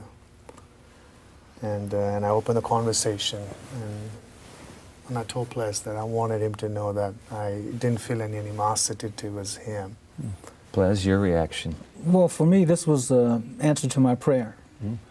Because as soon as I knew that Tony was responsible for Tariq's death, I began to pray and ask for an opportunity to meet Tariq's family. So meeting Azim and shaking his hand and expressing my condolences and sympathies and letting him know that I was keeping his family in my daily prayers and meditations, and that I wanted to make myself available in any way I could to assist him and his family with their loss. In fact, you met the whole family. What was it, a week or two Well, later? yeah. I invited Ples to my house. We had our second meeting for the foundation about a week after I'd met him. And at the second meeting, my entire family was there. My father was there. Tariq's mother was there. My daughter was there. My sister was there. And my mom was there. And we had 50 other guests. And Ples came. And I think it took a lot of courage on his part to come to my house and meet all the Khamisas, but also to talk in front of 50 people. And he committed to help any which way he could. And that was 6 years ago, and as you see, we're still together, working together. How would you describe the passion of your foundation? Well, the goal of the foundation is to stop children from killing children. Okay. That they would choose a different path than Tony did. We are a prevention program, and I'm pleased to tell you our results are extremely exemplary. Good. We're shifting attitudes that lead to revenge. Are you going into gangs, and schools, you're going violence. into public schools, sitting down with the kids, or how's that work? What they do in this program is they see a very powerful video. Is this where Tony's speech is played? Absolutely. Okay. And we've also reenacted the murder scene. Oh, you have? So it's a powerful video. Okay. It starts there. And then I get up and talk about the impact this tragedy had on me and my family. And Ples gets up and speaks about the impact this tragedy has on his life and his family. And then we have a male panelist and a female panelist that were both gang members, but now doing good work. Let me ask you, man, was justice served in Tony's sentence? Yes. You know, there was never a real trial. When the trial finally arrived, Tony pled guilty and took responsibility for taking my son's life. And he gave a very remorseful, emotional speech where he begs for God's forgiveness and my forgiveness. Were you able to forgive him when he asked for that? I had already forgiven him You already- prior to that because I'd already met Ples and the foundation was already going. Okay. But it meant a lot to me that he did ask for it. Ples, justice was served in the sentencing of your grandson? I would have to say that justice was served with respect to Tony's taking responsibility for what he did, for seeking the forgiveness of those that he harmed, and to commit himself to being a better person. However, I don't agree that kids, 14 years old, should be thrown into an adult prison. And I endorse that. And I was not in favor You weren't. of children at 14 being tried as adults. You know, my feeling is it takes 16 to drive a car, 18 to vote, and 21 to have a drink. How is a 14-year-old an adult? Now, gentlemen, Muslim, Christian, how's that work? Well, easily. Yeah. I like that answer. easily. Yeah. Easily how? I think is that the belief systems may be different, but when spiritual people meet together, that commonness is always there. It's like Ples and I have never had a challenge in terms of our spiritual resonance. It has been there from day one, and if anything, is resonating even at a higher frequency. Ples? And I say it's easy because basically, when you get right down to it, we really have to rely on each other as human beings. We really do. In our neighborhoods, schools, and our communities, the best work we do is the work we do together, with one another, for one another. The best work we can ever aspire to do is working together on behalf of our children, because they're going to grow up having learned from us. And we want to make sure they got good habits, and a great portion of those habits having to do with the willingness to work with people who may not think like you do, who may not speak like you do, but basically have the same goal in mind, some good, positive, productive outcome, and certainly on behalf of children. One last question, gentlemen. Our nation has been through an horrific experience, you know. What would you say to your fellow Americans? Well, you're right. There are very difficult days ahead. There's a lot of healing to be done. And I really wish there was a Muslim Nelson Mandela right now that could stand up and say that these people that create these heinous acts are not Muslims. And I'm pretty mad that they've done this to my country and hijacked my faith. Ples? For me, what's important is that we do everything we can to support the healing. And the healing begins with thinking in loving terms. First with our family members and people that we're close to, and spreading that love out to people that we don't even know, but making ourselves available in a compassionate, loving way, and certainly in a forgiving way, because forgiveness is really a major step towards redemption as well as healing. And for healing to take place, there has to be love, there has to be compassion, and there has to be forgiveness. Gentlemen, thank you very much. Well put. Ples, Nazim, thank you for being with us here at The Evidence. Thank you for having us. For more information on Ples and Nazim and the work they're doing with their foundation to stop the violence between kids, check out our website. It's one word, theevidence.org, O-R-G. I'll be back in just a moment.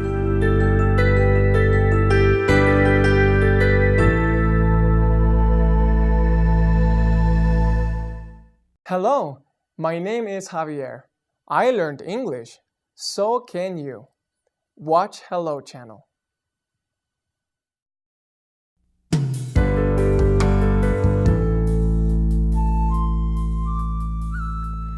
Ples Felix's grandson shot and killed Azim Khamisa's son over a couple of pizzas. You and I might have expected the two men to hate each other, or at least have nothing more to do with each other as they attempted to move on with their lives. But Ples and Azim, a Christian and a Muslim, overcame their differences and joined together to help kids stop killing kids. They brought something good out of the evil they both suffered. Why is that? In a world where it's more natural to accept a bank error in your favor than to call and correct it, what makes Ples and Azim so extraordinary? Has the world been mysteriously infused by goodness? And does that point to God? I believe it does. I think the existence of goodness is evidence for the existence of God. A God who works in us to behave against our natural tendency. A God who brings forgiveness in place of revenge. I agree with Ples and Azim. There is evidence for God in the goodness they have found in the midst of their sorrow. I'm Dwight Nelson. Join us next time for more of The Evidence.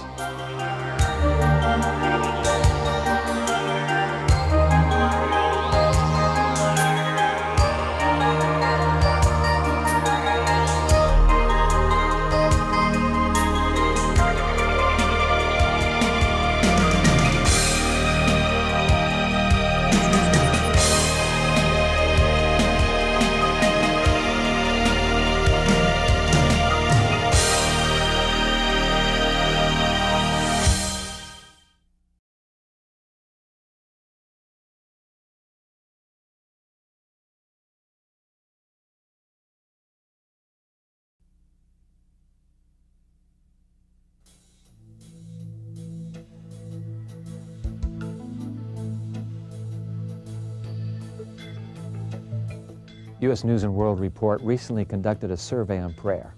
In this survey, 68% of Christians, 37% of Jews, and 92% of Muslims reported praying more than once a day. The same survey also asked how many of these prayers were answered. Fascinating. Only 28% of Christians, 13% of Jews, and 30% of Muslims said their prayers were always answered. Isn't God powerful enough to answer all my prayers?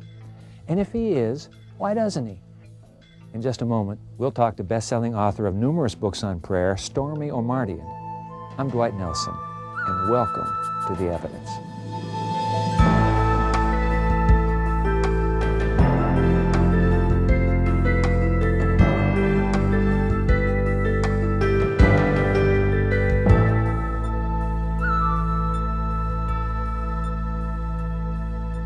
Stormy Omartian's books on prayer have sold more than 6 million copies. She's a well-known public speaker, a popular author, and a songwriter. Stormy, we're delighted that you're joining us today from your home in Nashville. My pleasure. Thank you for asking me. Stormy, in your book, and I have it right here, you talk about times when you've prayed for healing and you admit you weren't healed. Those must have been very discouraging times. How did you handle all of that? Well, one specific time where I wasn't healed, and not only wasn't healed, but I almost died, and I was sick for about 6 months, and we kept praying. My husband and I kept praying for healing. We didn't know what was wrong with me, and the doctors couldn't find anything, and I was in the emergency hospital so many times, and I could never find anything, and I never, got healed. And finally, my appendix ruptured, and I almost died, and they still couldn't find what was wrong with me for about 8 hours before they operated. But during that time, you wonder, why doesn't God heal me? I mean, why didn't He hear me? And I trust God enough to know that when I pray, I'm not telling Him what to do. I'm not just giving Him a list and telling Him what to do. I'm, sharing my heart and sharing my longings and my needs. And if He doesn't answer in the way I want Him to, then I know that He has a purpose for it. You suggest that sometimes God may be holding off on answering our prayers. Why would He do that, especially when we're praying for something so important? Well, I know how hard it is when prayer is not answered. It's especially something that's so important to you. It's just agonizing, and it makes us angry and sad and frustrated and all those things. But I believe that God has a deep purpose in that, and that sometimes He delays the answer to our prayers a certain amount of time. Sometimes He probably has to accomplish a certain amount of things before He answers it, but I think often is that He wants to get our attention. He wants our attention to be totally focused on Him, and He wants us to depend on Him. He's really almost, in a way, testing our faith. Will we continue to have faith? Will we continue to believe in Him? Will we continue to trust in Him? Will we continue to depend on Him and until we see the answers to our prayers? So He'll let us go so often until just all hope is gone, until we know there's no way that this could happen unless God does it. And He has done that so often in my life, where I'll pray for something, and there's no other way that it could have happened other than God answered that prayer. So I can never get too cocky and thinking, well, I did it myself, or things just turned out that way, or what a coincidence, this all worked out. It's where I know that God did it, and I think that's often why He delays in answering our prayers. And why do people sometimes have trouble recognizing the answers to their prayers? So often we pray for something, and we pray specifically. This is what we want God to do. We want Him to answer in this way. And God answers in His way, and He answers in His timing. And so often we don't recognize the answers to our own prayers because they're not answered the way we prayed them. We're thinking that He's not listening, and here He's answered it in another way. And there's so many examples of that in my own life. I remember thinking how I really would love to live in a place where the air was clear and there wasn't as much crime and all of these things, and where I thought would be a better place to raise my kids, and I had all of these requests for God about that, and God ended up moving us from one state to another, and at the time I was very ungrateful about that. I didn't want to move, I just wanted God to clear up the air where I was, and I wanted Him to take away all the crime, But He moved me to another place where the air was clear and there was no crime, and I did not recognize the answers to my own prayers. And so here I'm grumbling and complaining. I'm surprised I didn't get struck with lightning at the time, because I was so grumbling about it and saying, God, why did you take me here? I don't want to be here. And then realizing later that God was answering my prayers. So many prayers, not just those, so many prayers that I had prayed. You say that praise is the prayer that changes everything. What do you mean by that phrase? Well, my definition of prayer is communicating with God. And the ultimate communication with God is praise, because it's pure in that it takes the focus entirely off of ourselves and places it entirely upon God. And when you do that, when you place your entire focus on God in worship and praise, His presence comes to dwell with you. And it says in the Bible that He inhabits the praises of His people, which is so exciting, because that means His presence is there every time you worship Him. And when you're in the presence of God, I'm telling you, things change. Your mind changes, your attitude, your circumstances, your heart, all of those things begin to change. And the reason for that is, as you praise Him, He pours of Himself into you. It's like a funnel, it's like this open funnel, and you open up to God in that way, in that pure praise and worship, and He pours His love and His peace and His joy, all of the aspects of Him into your life. And that's why things begin to change in your life. The more you praise God, the more things change. And that's why praise is the prayer that changes everything. Stormy, thanks so much for taking the time to share with us on The Evidence. God bless you. Oh, it's my pleasure. Thank you for the opportunity. In the movie Bruce Almighty, God, who's played by Morgan Freeman, makes the point that most people don't know what they really want when they pray. He shows how a yes answer to a prayer can really mess up a person's life.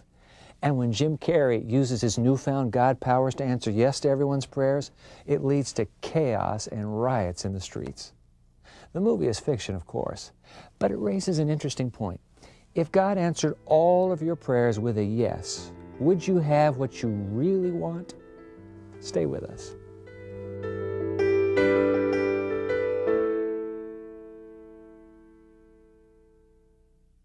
Looking for a brighter future? Learn English and make it happen on Hello Channel.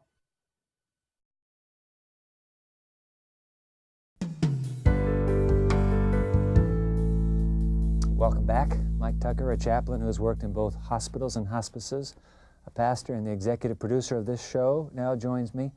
Also joining us is Andrea Bartoli, professor of international conflict resolution at Columbia University and a member of the community of San Egidio, centered in Rome, Italy.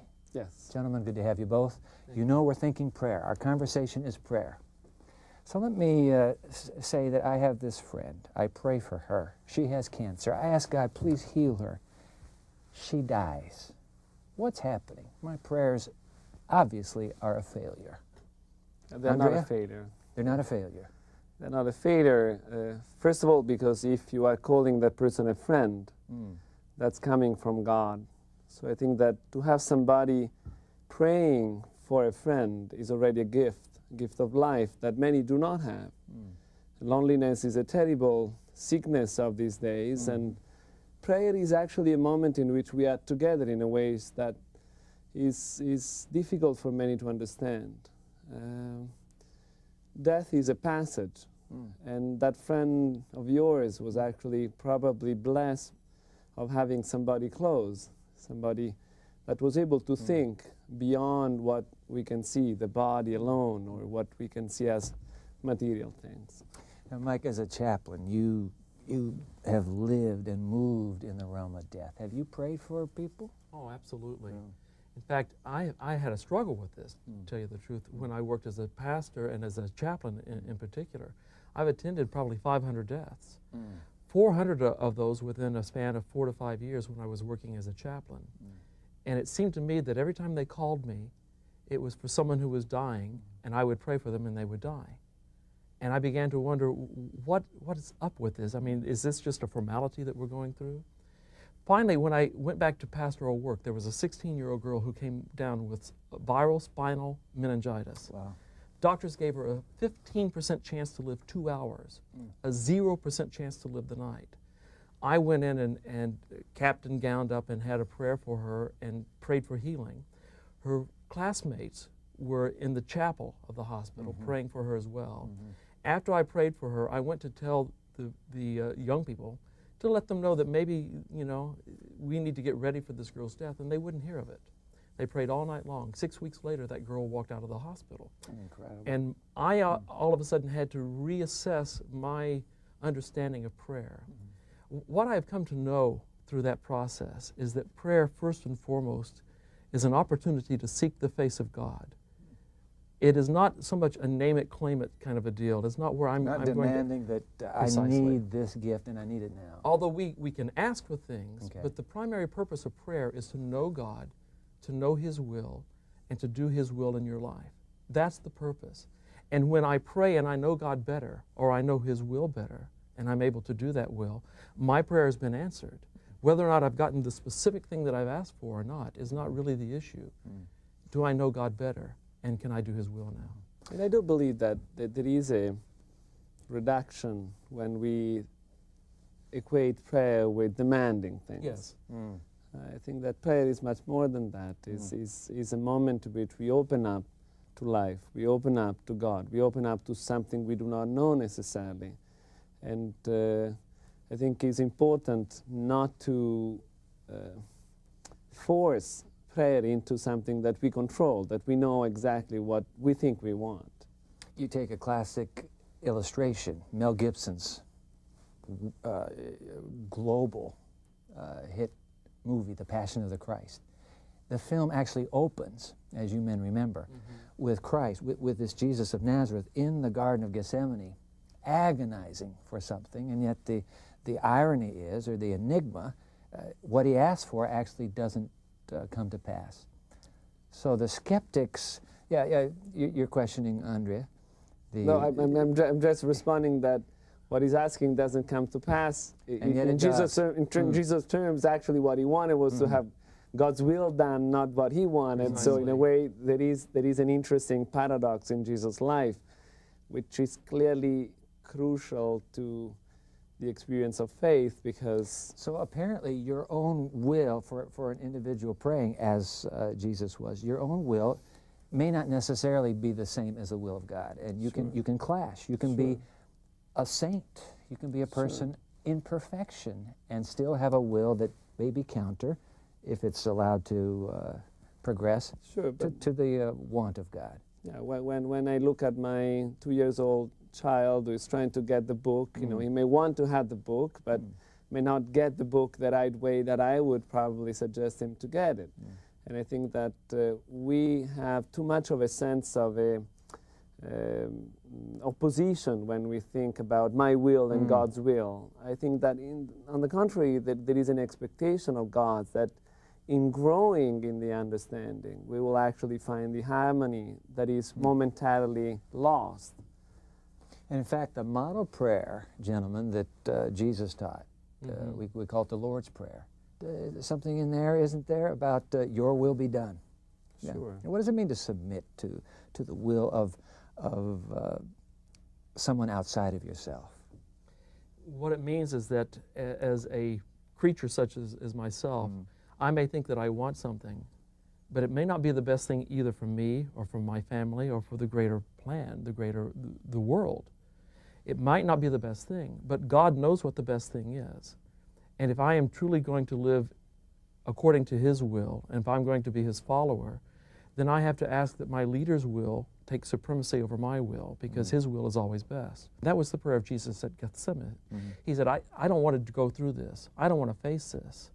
But more importantly, I want your will to be done, and that is that man be reconciled to myself. And so I'm willing to put my will aside and accept yours. Hold that thought with the pause button. We want to find out what happened when a group of high school students took that idea to heart, and we'll find out right after this.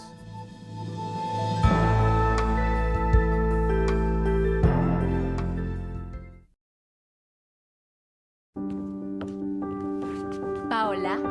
Sí, mamá. Ven acá, por favor. I don't know how my mom knew, but I guess moms always know. I wasn't being very nice to one of the girls at school.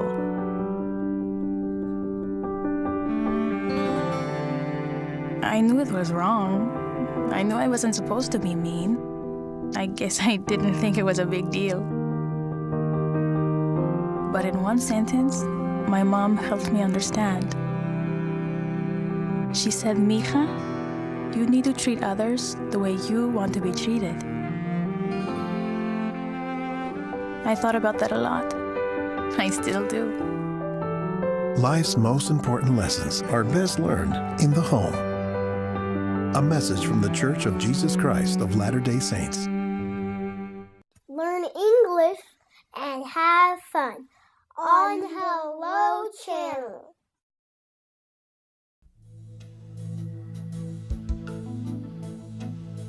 We're talking about prayer in this episode of The Evidence. I'm here with Mike Tucker and Andrea Bartoli, the American representative at a most unusual community headquartered in Rome, Italy, San Angerio, the community of San Angerio. What's that community about? The community of Sant'Egidio started in Rome in 1968 by the initiative of a young man who was 18, a high school student, read the gospel, gathered a few friends, and started a life of prayer, service, and friendship. Now is 60,000 people strong around the world, all living this simple life of prayer, service, and... sorry for interrupting. Are they all young, like 18, 19, 20-year-olds? Well, many of us grew up. I was 13 when I joined, but I'm definitely older now. Yeah, okay. But you have people who are 84. In New York, we have a wonderful lady, Margie, who is 84 years old and is a member of the community. Okay. All age, all race, all countries, and it's just based on prayer. I was going to say, what's the purpose of the community? What do you do? We just try to live the gospel. We do believe that the gospel is given to us as a whole, and that in prayer, friendship, and service, we can try to live by it, to try to make our life a gospel, a good news today. I like that. Prayer, friendship, and service. Yeah, Mike, is this something of your kingdom come on earth as it is in heaven? Absolutely. Absolutely. Who was it? It was Oswald Chamber who said that prayer does not prepare us for some greater work. Prayer is the greater work. Basically, the work of Christians is to pray. It is to be together, to love one another, to love those around us, to minister to their needs, but also to pray, because it's through prayer that we discover who God is, we discover what His will is, and a very important part of His will is that we meet the needs of one another, that we respond to each other in love. So absolutely, this is the kingdom of God on earth. Now, Andrea, you've been involved in some major hotspots on this earth as a negotiator, as a peacemaker. Sure, but that actually happened through the community. Through your community. So prayer is a part of your negotiating strategy? Well, it's more than that. I would say that prayer is the source of this desire for peace that is frequently lost in people's loneliness and fear.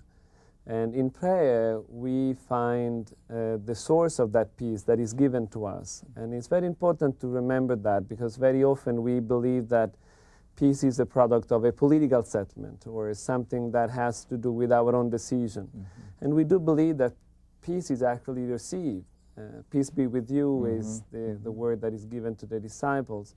And very often we do not pray enough and we do not receive peace enough. And prayer is perceived as this place in which we demand things instead of receiving things. And I think that actually, for Sant'Egidio, there is no doubt that prayer is this moment in which a vocation is given, a meaning is given, a sense of dream is given, and peace is part of it. So, gentlemen, I'm listening to you, and you have said prayer is not just about getting and receiving. Prayer is also about responding and acting in the human journey. So let's say I'm the skeptic, and I'm listening to you, and I'm saying, hey, very interesting. And Stormy was on just a moment ago, and so we're talking to Stormy about answered prayers. So as a skeptic, I'm thinking, you know, maybe I could try this reaching out to God. What would you say to me to get me on this journey of moving into the experience of prayer? I'd say, first of all, keep it simple. Don't try to make prayer something very complicated. Attempt to talk to God just like you and I are talking to one another. Talk to Him as you would talk to a friend, and tell Him the truth. Tell Him what's on your heart.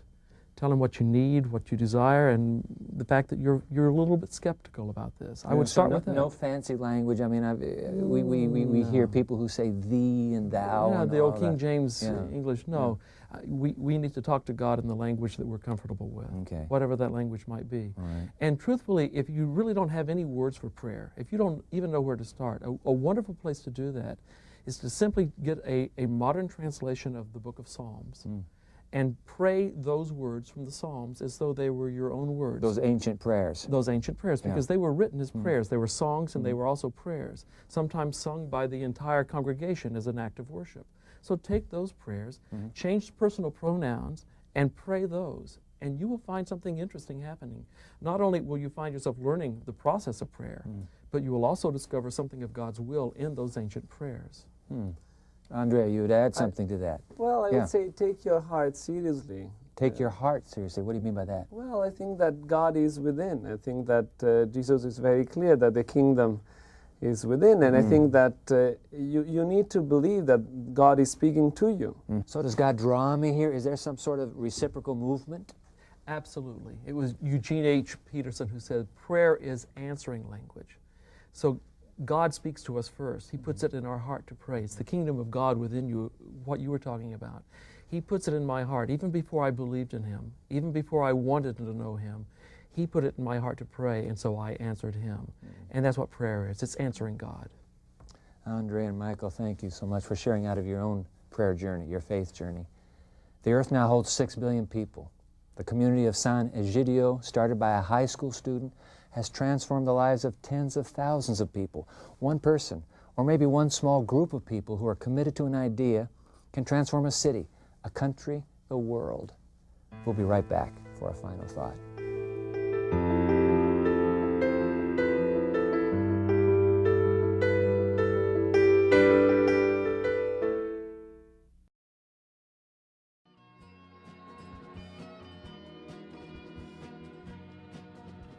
Hello. That's right, I said hello. I'm talking about an exciting new television channel that will change your life.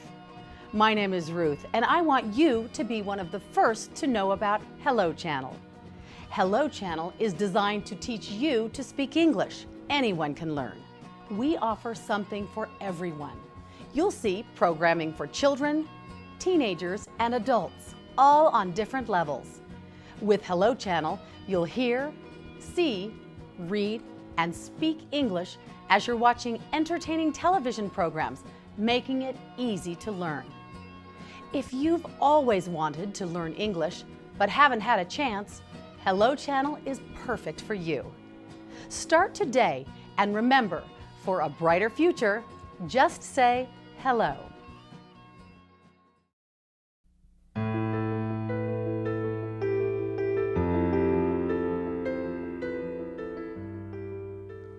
I don't know what disappointments you've had in your life. I don't know what you've concluded about what prayer can do or can't do. But may I ask you to do this? Give conversation with God an honest try. No connection you can make is more important. At first it may be just a stumbling step. God help me.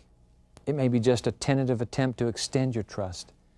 And even if you have given prayer a shot and didn't feel you were getting anywhere, believe me, God's listening. Remember, prayer is opening up your heart to God just like you would to your very best friend. The friendship that can develop, the trust that can grow is worth the investment. I know, and you can too. I'm Dwight Nelson, and that's what I believe. Join us next time for more of The Evidence.